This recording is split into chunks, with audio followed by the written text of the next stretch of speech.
Hey guys, it's been a long time since I've put together a video. I've been working on a bit of a project here and I think I'm ready to share it with you guys. So most of my videos have been about teaching practical communications skills to people. I'm trying to get a little bit beyond the Baofeng because I know that's where everyone starts, but there's a lot of limitations to that technology that really frustrate people. And that's why I've been focusing a lot on HF communications. And the reason why is because HF really does let you just reach out further. It's a little bit more difficult to set up, but instead of having a range of maybe a couple of miles to maybe 20 miles to 50 miles, if you have access to a repeater, HF with just the radio and nothing else can get you hundreds or thousands of miles of range. Right, so it's just much more practical for your average person who's trying to communicate with people who don't live in the same neighborhood.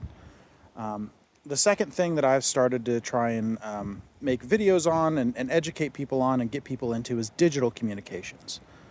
The reason for that is that digital radios present some advantages to analog. So using digital modes, especially on HF, you can go a lot further with a lot less power, right? Like 5 or 10 watts of digital is probably equivalent to 100 watts of single sideband, depending on, conditions and your signal to noise ratio, et cetera, et cetera. But a little bit of power goes a long way with digital. And digital also lets you do things like, error checking and forward error correction to ensure that every single character and every single digit of the message you're sending is accurate, which allows you to do things like authenticate the sender, or send information like grid coordinates or digital files where every individual character must be accurate. So I've been trying to teach people how to do this, but it's been a bit of an uphill battle. There's a kind of a steep learning curve, and a lot of it has to do with what equipment do you get and how do you get it set up. And that's why I put this together. Calling this the CEDAR box, the Complete Emergency Digital Amateur Radio Box. And it's designed to be a complete kit, field portable, ready to go as soon as you open it and deploy it. So let's go over the contents of the kit and get it deployed. So I'm going to put it in a hard case like this. You have a laptop, which will come in handy with the digital modes. And then you have your radio.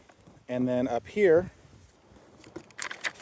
you have an instruction manual that comes with the kit, right? So this will walk you through the contents of the kit, as well as how to use it, and just a little bit of radio theory, right? I'm going to try and explain HF communications so you know what frequencies to use and when. Then we'll walk you through how to set up the antenna, how to operate the radio, and then a little bit of a walkthrough on some of the digital modes. It's not going to be an absolute start to finish, but it should be enough to get you up and running. Here's a little spare hardware kit that's kind of my personal kit just in case something breaks. I do plan on putting a hardware kit, spare hardware kit with the radio that'll let you like mend a broken wire or replace some commonly lost components. So this is going to be your antenna. It's an end-fed half wave. I'll show you how to deploy it in just a little bit. All of your wire elements are marked. This is element number 1 because it has one little white shrink wrap on it. Your ground wire is brown because dirt is brown. All of the wires that go in the tree are green because the tree is green, right? So you can remember which wire goes where. They're all clearly identified. This is how you get your wire in the tree. It's an 8-ounce lead bank weight and some fishing line. Fishing line is non-conductive, so it won't interfere with your antenna. And then this little quick link is how you connect it to the ring terminals on your antenna. Little coax. Here's your microphone for your radio. I'm putting a little protector on the end of the microphone. I found that these little Ethernet ports that they use for the microphone on this radio can get damaged if they're rattling around a lot, so a little protective cover to stop that from happening. And then this is the radio itself. This is the Xiegu G90. I selected this radio because it is reasonably power efficient. It's not going to suck down your battery too bad. Power efficiency on receive is pretty good. It's about half an amp, so about 6 watts. It puts out 20 watts of power, which is sufficient. It's enough. It's not 100 watts, but it also doesn't drain your battery as fast as 100 watt. And 20 watts will usually get through for most practical communications. I feel like 5 watts is pushing it for voice. And, for digital too, depending on your depending on what kind of duty cycle the radio can tolerate. But I think 20 watts is a good middle ground. It also has a nice spectrum display, which is very handy for finding signals and just kind of understanding what the radio spectrum looks like as you're scrolling through. And it has a built-in automatic antenna tuner. So I think this is a great general purpose field radio that's easy to use and has a lot of the features that it's going to be a lot less limiting than some of your other options. It's also fairly economical. I've created a quick reference guide that I'll sticker to the top of it to help you remember what all the controls do, because I can never remember. They're not very intuitive. That's one of the things I don't like about this radio. And then a little bit of additional information for connecting to the computer. That will all be configured ahead of time, so you shouldn't have to worry about it, but the information is here in case you screw up your configuration somehow. I'll also include an adapter for the antenna port for BNC. I prefer BNC connections. They're just easier to connect and disconnect in the field. So there's your radio. This is your antenna tuner. This one's obviously homemade. It's out of Tupperware because it's waterproof. I might come up with a little more professional looking case for this, but to be honest with you, this case works really well, and it's very small. It's actually a double 18650 battery case. This tuner is perfectly sized for your 20 watt radio, right? I would say this is good for maybe 50 watts, but much more than that, and you need to have a larger toroid. But I like the size of this as well. Here's your power cable. Here's your power adapter for your laptop. We'll get into that later. And then the rest of this is your power cable for your, well, this is an extension cable for your radio. This is my personal one. And then you have, the rest of this is your battery here, and then your digital communication adapter, right? So this is the DE19. Probably going to replace this with a DigiRig later on, because the DigiRig does the exact same thing, but it's a little bit smaller. This is also a, I've seen these referred to as Cobra heads. It's a binding post adapter for BNC. So if you want to, improvise your own antenna, or, connect the antenna port to something that's not quite resonant and, use the antenna tuner, you can use that. I'll throw one of these in there as well. The kit will not include a battery, just because shipping lithium batteries, some regulations involved with that and hassles that I prefer not to deal with. But if you find any of these lithium iron phosphate batteries with spade terminals, they fit perfectly in the kit, and they have enough battery life that they will last a decent time. One of the things in the instruction manual is how to calculate your battery life. So a 4 amp hour battery will last about maybe 3.5 hours of moderate use. This is a 6 amp hour battery. So you're looking at maybe like 5 hours of use. You can calculate, given your duty cycle, based on the instruction manual. So that'll give you an idea of how big of a battery you need for how long you're going to be out there. So let's start getting this radio on the air. I've demonstrated how to use the end-fed half-wave antenna before. It's really pretty simple. So we're going to start with deploying our wire element here. So I'm going to take off my ground wire and just set it aside. I'll set that up last. Or I can set it up first. That's why I usually wind it up at the very end. So on your antenna tuner, this goes to your radio, and your radio is on the ground, right? So my ground terminal is right next to my radio terminal. That's an easy way to remember it. And I'm just going to connect my ring terminal right here. And now this is just going to go all along the dirt. And that will form a capacitive coupling to the earth. That is my grounding, right? So that's all I really need to do. One of the advantages of this style of antenna is it doesn't really require a very good ground. You can run it without a ground entirely. In that case, the case of your radio and maybe your body is acting as a capacitive ground, but just this little wire helps a little bit. So now let's get my radiating element up in the air. So I'm going to demonstrate this on the 40 meter band.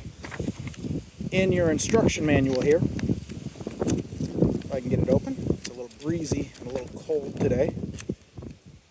Jeez. In your instruction manual here, it'll tell you if you're operating on the 40 meter band, you need to be using wire element number 1, and it'll be resonant on the 40 meter and the 20 meter band. It'll walk you through what wire elements you need for other amateur radio bands. This kit will operate on 80, 60, 40, and 20. It'll also operate on the 30 meter band with the antenna tuner, and it'll probably operate on a bunch of other bands as well, to be honest with you. I haven't tested every single amateur radio band with all the different combinations, but if it's between 80 and 30 megahertz, you can get on the air with this kit. It'll also listen to CB radio, by the way. It will listen to CB radio. It will not transmit on CB radio because the antenna or the radio has not been unlocked for those frequencies. There is what's called the Mars mod. It's fairly simple to do on these radios that will unlock HF transmit, but you are not licensed to transmit on CB radio, even with an amateur radio amateur radio license. So it's not permitted to do so except in case of emergency. But if you want to have that unlocked just in case there is an emergency, and CB is the only way to make communications, I don't think it's likely. I'm not going to tell you not to, but just know that that is one of the capabilities of this kit as well. So we're going to get antenna element 1 in the air. So this is antenna element 1. It's got the one piece of shrink wrap on it. And then this is my throw line. And I am just going to huck it up in that tree there, just to get up and running fairly quickly. Might speed this up or cut it out of the video, we'll see. Alright, start the clock now. See how long it takes me to get this deployed. It's about 30 degrees outside right now, and my hands are freezing, so I'm going to be a little bit slower than normal.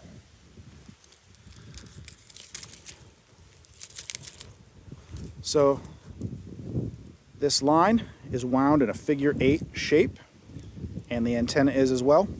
Make sure you wind them in a figure 8, because when you do that, it helps to stop it from tangling. If you wind it just in a circle, you're introducing twist into the line, and it will cause it to want to kink and tangle up on the ground. So we'll just leave that on the ground. I'm going to tuck this in my back pocket. And now wire element 1, I'm going to connect to my throw line. Close this up. And then I'm going to unwind all of wire element 1. Make sure you unwind enough line here. The worst thing you can do is not have enough throw line or antenna wound out. You throw the weight in the tree and you run out of slack and it goes tight. And then the weight swings back and wraps around a branch. You will lose your throw line and your weight that way, possibly lose your antenna element as well. I've done it before. Easiest way to avoid that, make sure you have enough material wound out so that when you throw it up, it comes right back down and kind of runs out of energy and hits the ground. You don't want it snapping tight. So I don't have to get it super high. I'm just gonna chuck it up in this tree and we'll see how that goes. There. Perfect. A little bit of a sloppy throw, but it's in the air. I'm going to come back over here, take my antenna winder, and I'm just going to start winding in a figure 8 my fishing line, and that'll pull my antenna into the air. So I'm just going to wind this until I have my antenna entirely in the air.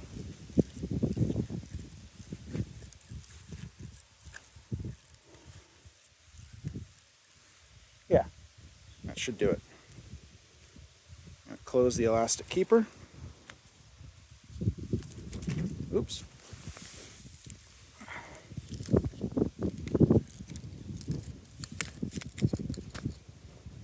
Excuse me.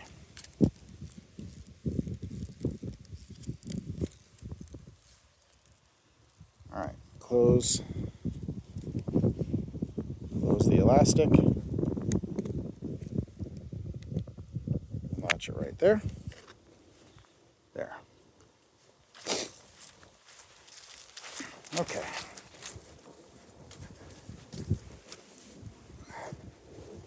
So now, I might need to loosen that a little.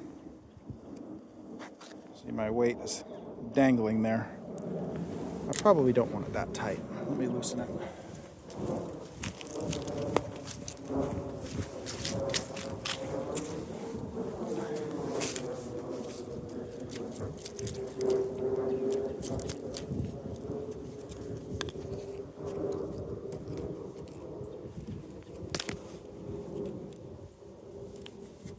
There.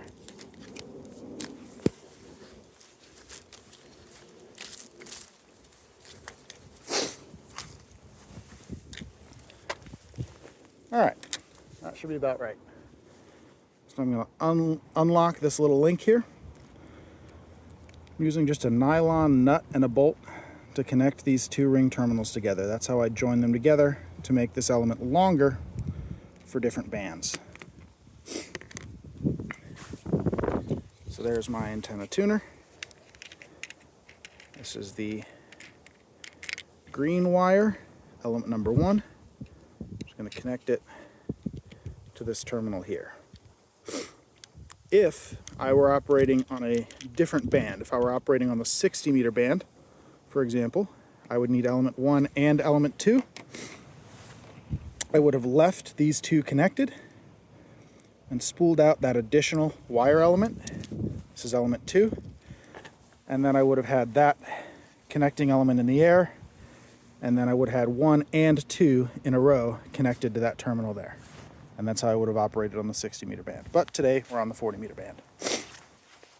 Now my antenna is deployed. That took me what? Less than 5 minutes while I was explaining. All right, so now I'll get the radio plugged in. There's my battery. Got these little Velcro keepers on all these cables to help keep them tidy and organized. Red to red, black to black, and then these are Anderson power poles. They're really handy little power connectors. There you go. And here's my coax cable.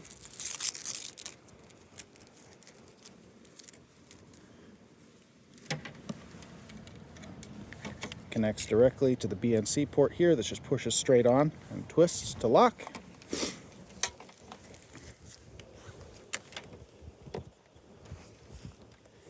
And the same on the back of the radio. Just push in and twist to lock. There you go.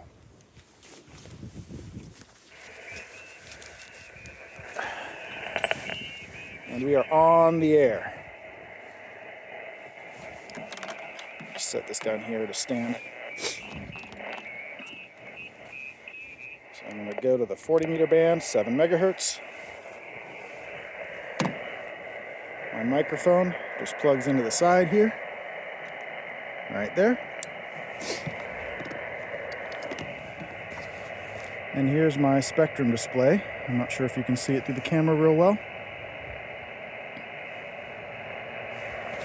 But let's tune and try and find something.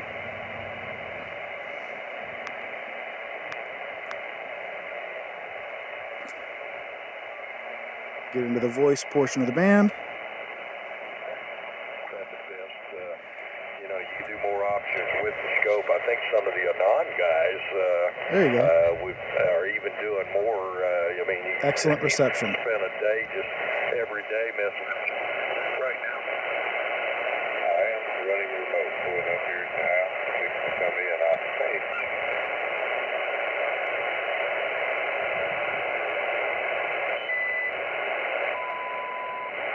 Someone's tuning up. There you go. So that's all you got to do to operate on single sideband voice.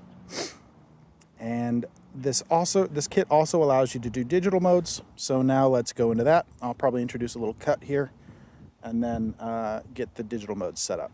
All right, so digital modes are going to involve the use of this laptop. Now this laptop is really the part of the kit that I spent the most time on, because setting up digital modes with one of these radios is a little bit difficult the first time. There's a lot of configuration options that you have to set up so that the computer can drive the radio, tune the frequency, tell it when to transmit and then communicate to it the audio that it's transmitting and then receive anything that the radio is receiving. So getting all those things configured can be a real pain the first time, and every setup is a little bit different. So that's really the impetus behind this kit, is that everything's going to be already configured and already designed to work together, right? So this is your power adapter for your laptop. One note, this has a headphone port on this side and a charge port at the exact same part on the opposite side. I have plugged my power adapter into my headphone jack and wondered why this laptop wasn't charging before. So if you're having a hard time figuring out how to get it to charge, just make sure you're plugging it into the power port, and this little light will be red if it's charging and then green if it's fully charged. Don't plug it in over there. It doesn't work, obviously. So this laptop is not terribly powerful, right? It's not, it doesn't have a ton of horsepower to it, but what it does have is it's small, it's lightweight, and it's very battery efficient. And this is 12 volts, right? So this is a 12 volt adapter. And what I've done is I've cut the power adapter here, or power cord here, and put Anderson power poles in. So all I have to do to charge this thing in the field is disconnect these two. This is the same plug as my radio. Right, I plug this into my laptop and plug that into my radio battery, and I can charge my laptop in the field from whatever equipment I'm using to charge my radio. So that is a lot easier than hauling around an inverter. And this laptop is pretty power efficient to begin with. It doesn't really draw a lot of power, so it's kind of exactly what you want. So the password for the laptop is 1234. Feel free to configure it however you'd like for your own purposes. Right, so I would change that password. Now let's get our digital connection set up. This guy right here is used for firmware update with the radio. Came with the rig. I'm leaving it in the kit. You won't really need it for the most part.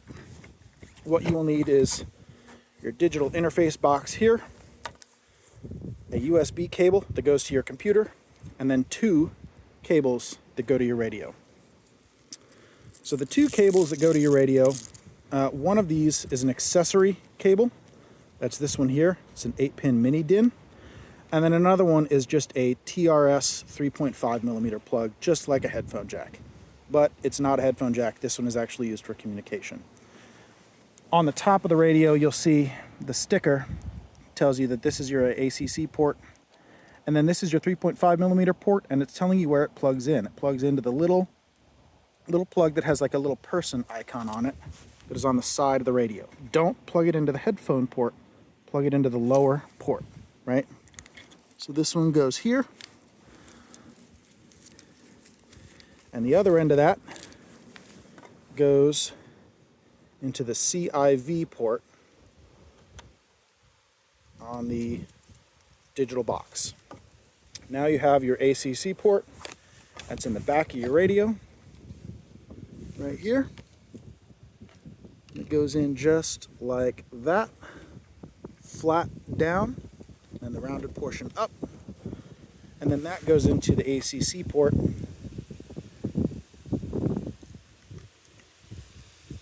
on the box. You'll see it'll light up right there. Now we take our USB port, USB-C on this side, plugs in right there, and then USB here plugs into the laptop. Now on the laptop, there are two USB ports on this laptop, right side and left side. If you change which port you plug it into, the communication settings for the radio are different. So plug it in to the right-hand port here. That's how I've got it configured. The instructions will remind you about this. I'm reminding you in the video. And if you call me and ask me why it's not working, I will first ask, did you plug it into the right USB port? And then I will remind you then. You can use the other USB port if for some reason that works better with your setup. We'll just have to reconfigure the COM port devices, but just plug it into the right if you don't really care, and it'll work a little better. So give me a moment. I'm going to start screen recording on the laptop, and then we'll go through the laptop and the features inside. All right, screen recording is started. So the first thing you're going to do when you get this laptop powered up is, here's your README. This is the exact same as the printed off instructions in case you lose it. Here's your spare copy, so you can print off extras in case you damage it or lose it, right? Also in here is a folder called Ref Material, and this folder has the installation files I use to set up the software. If you need to reinstall it, it's already downloaded. In here I have some manuals, so I have the help files and the manuals for the digital mode software, and then I have your hardware manuals here for the G90 and the accessories for it. I also have a folder called Net Schedules. I'm going to find some amateur radio nets that are of interest to preppers and put the information on those nets in here. Right now I have the GhostNet protocol in there, the communications plan for GhostNet, as well as a lot of the communication plans for the Amron nets, just their publicly posted stuff. I don't have access to the Amron SOI, signal operating instructions, that they have behind a paywall, but just their publicly posted stuff. If you want to participate in their nets, that will tell you when and how. This folder called Reference Materials here has a bunch of freely available information on just radio communications, right? So I have some old military manuals on HF operations, near vertical incident skywave, which is a type of HF communications that you're probably going to want to use. I can go into that a little bit later, but the gist of it is use a lower frequency, use an antenna fairly close to the ground, and what you will get is very reliable communication within a couple hundred miles. People overthink this a lot. Just get a wire in the air, operate on the appropriate frequency, and you're probably going to get some NVIS propagation. Don't overthink it. The other thing we have in here that you should reference is the ARRL ham bands right here. So this is your frequency privileges. To use this kit to its fullest, you're going to want to be a general class or higher. Extra class, you have all the privileges. General class, you get most of HF. If you are a technician class, you can still have this kit. You can still operate this kit, but you cannot transmit except in Morse code on these little chunks of the frequency. Sorry, my brightness is low and I'm having a hard time seeing my mouse. Right here on the 40 meter band and then on the 80 meter band. You can do Morse code with this setup. You can use FLDigi to send Morse code if you don't know Morse code, and it will try and decode. It's not as good as the human ear, but it'll at least get you on the air. And even if you don't have any amateur radio license at all, it's legal to own this kit and it's legal to listen with this kit. You just can't transmit until you get a ham license, preferably general or higher. So reference your frequency privileges there. Also in here is this wonderful little PDF on the end-fed half-wave antenna. This is the design of your antenna transformer. If it breaks, if you lose it, if you just want to make a spare for your buddies, this is how this is the design. Nothing here is special sauce. I would encourage you to try and make your own.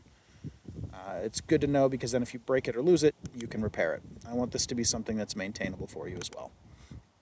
Okay, so that's the reference material. The reference material and the instructions are really what my labor has gone into on this project. So let's do a quick demo of getting online with two different digital modes. The way this is configured, you will first start up FLRig, and FLRig will control your radio. So that's one of the two things that interface box does. One is radio control, right? Changing the frequency, telling it when to transmit. And the other thing that you need to do is pipe the audio in and out of your laptop into your radio. So receive audio from the radio in to your laptop as a microphone, and then transmit audio from your laptop into the radio as if it was a microphone plugged into the radio, right? Those are the things that I've got configured. When it first boots up, it'll tell you what frequency you're on right here. Make sure that this is the same on your radio. In fact, let's do that right now. So it's 7184. It's 7184 on the radio. I'm going to change that by clicking on the top or the bottom of one of those digits and make sure that it changes on my radio. If it does, communications is working. I'm good to go. Okay? So now back to the laptop. After I boot this up, I'll select whichever digital mode I want to use. So this is FLDigi. This is what Amron uses. It's like a kind of a, they describe it as like a multi-tool. I think that's probably pretty accurate. It's got a bunch of different modes that it can use, a bunch of different options. It's a little bit more difficult to use in my opinion. But let's get it started up. And once it's started up, it will match as well right here, the frequency that your radio is showing. So let's change that. I can dial it on the radio, or I can dial it here.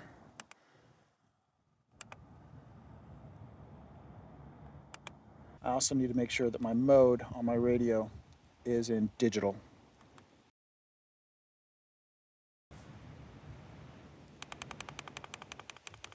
The manual will remind you of that too. So upper sideband digital, U-D. Over here, U-D is the mode that I want to be in. It's right there. All right, so I can see signals coming in. If these were signals in FLDigi, it would be decoding them. Right now, I am on the, not JS8Call, FT8 frequency, but you can see that it is receiving audio and transmitting audio. So let's do a live demonstration now, actually make a radio contact. Okay, so one other thing. Before you use this software, you need to configure it with your call sign, right? There's going to be no call sign set up. Configure it with your call sign first, and then it can automate some of those things for you. It's especially important with JS8Call because JS8Call is much more automated. So let's give it a moment, and then I will actually make a contact on JS8Call.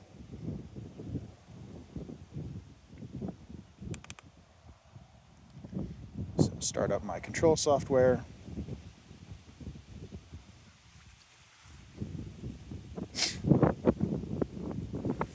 And now start up JS8Call.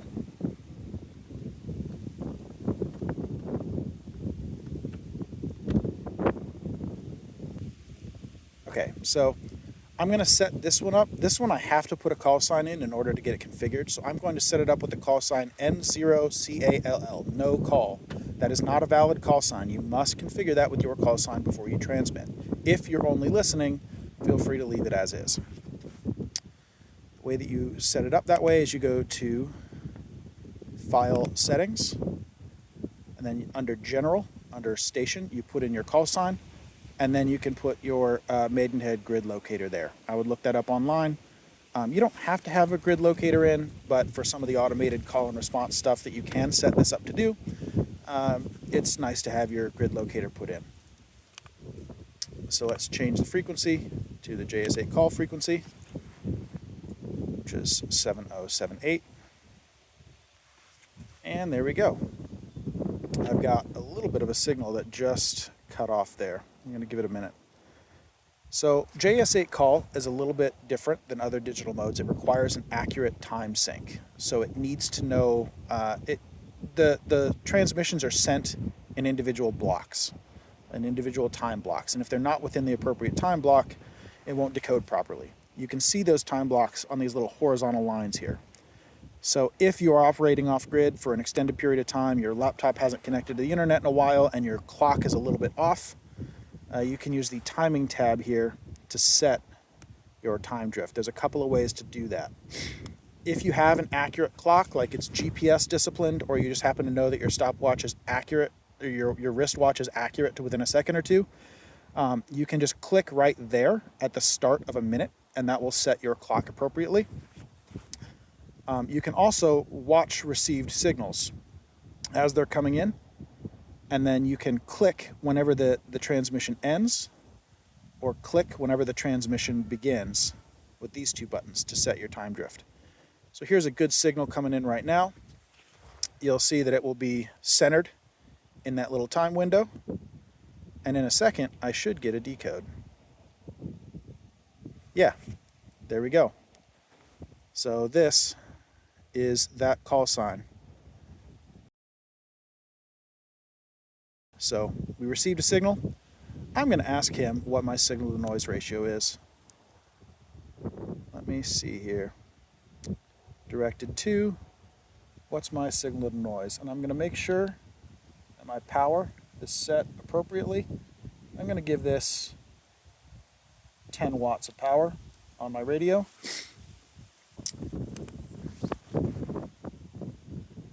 And in a moment it'll transmit. Okay, now we're transmitting.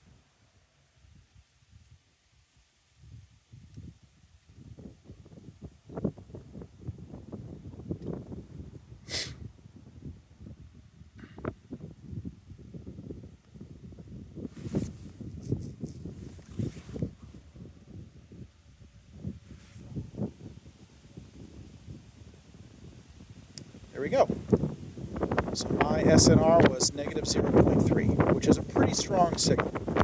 So that's as easy as it is to make a JS8Call contact. And that's the kit. Everything you need, nothing you don't. The only thing it won't include is the battery. The other thing that will come with it that's not in the box is if you buy one of these kits from me, I will give you, say, 4 hours of one-on-one coaching and tech support, up to 4 hours. If you have issues with this kit, call me, and if it's a hardware problem, I will help you fix it, or you can send it back. If it's just a problem of you not knowing how to operate it, up to 4 hours, I will walk you through one-on-one on how to use it. If anything in this video wasn't clear, or if you want my advice on something. There are certain things that you can do with this kit that I'm probably not an expert on, right? Like if you're going to ask me really detailed questions about JS8Call or some obscure digital mode, I might not know. I will give you the best advice I can. So that comes with the kit. Overall, the cost of this kit, I'm targeting $1,200. There's a lot of hardware here, and there's a lot of time. And again, up to several hours of one-on-one coaching. If you're interested in this, send me an email, firstpersonprepping@proton.me. I can put it in the comments as well. But I have not yet sold one of these kits, and I really only have one as a prototype. So I'm loath to put a ton of money into putting these together until I know that I have some people who are interested in getting them.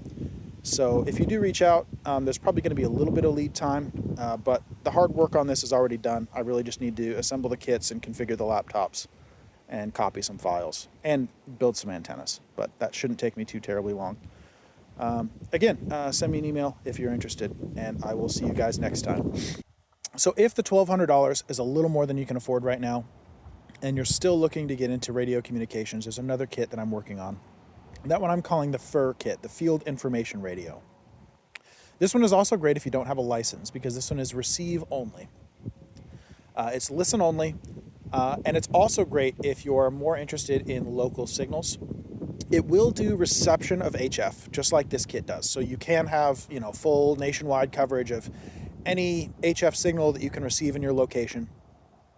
But it also does a lot better job of receiving VHF and UHF and signals intelligence. So the idea here is you are going to be able to conduct a radio survey of your location, find out what signals are present and what signals you can hear at your location, when they're active, and it'll even give you some tools that'll help you to develop pattern of life, right?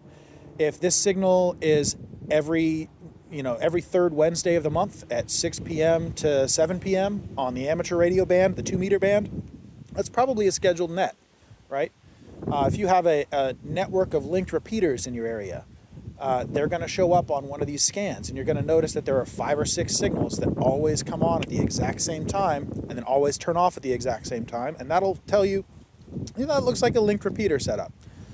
You can listen in the ham band, you can listen in GMRS, you can listen to law enforcement or fire frequencies if they are analog and unencrypted. If they are digital, even if they are encrypted, you can still plot them, you can see where they are and when they're transmitting, but not what they're transmitting because it's encrypted. But it's really a kind of a whole world full of communications and information that you can gather. So that kit is going to be the same laptop. It is going to have an RTL SDR USB dongle. It's going to have a long wire antenna and then a little lip little whip antenna that will plug directly into the RTL SDR. Again, the laptop is going to be configured with all the software you need. It's going to have a nice manual to describe how to use all of these tools. Everything's going to be installed, all the drivers, all the dependencies for the software, everything's going to be set up. You can more or less just read the manual and operate it. That kit, I'm targeting about $250 for that kit. It includes everything there. And that one, I'll say, 2 hours of instruction on that one. Just because my margins are, a lot lower on that one. And, my time is worth something, especially one-on-one time that we have to schedule. For that one-on-one training, by the way, I can do Telegram. I can probably do Signal. We can figure something out. But if that's something you're interested in, let me know as well. That kit is nearly done. I don't have a nice case for it, but the nuts and bolts of that kit are pretty much done. And it'll be a lot smaller and a lot lighter. I'll also do the same thing with the power adapter, where you can adapt it to Anderson power poles. And if you need a particular power adapter for a car outlet or something, let me know. I can work with you on that. So those are the two kits. Again, thanks for watching, and like the video, subscribe, all that fun stuff. Take a look at some of my other videos if you're more interested in this. I do try and teach people hands-on skills as well. But if you want to spend money instead of time, this is the kit for you, because instead of having to learn how to build all this stuff yourself, I'm happy to just sell it to you as well. Thank you. See you next time.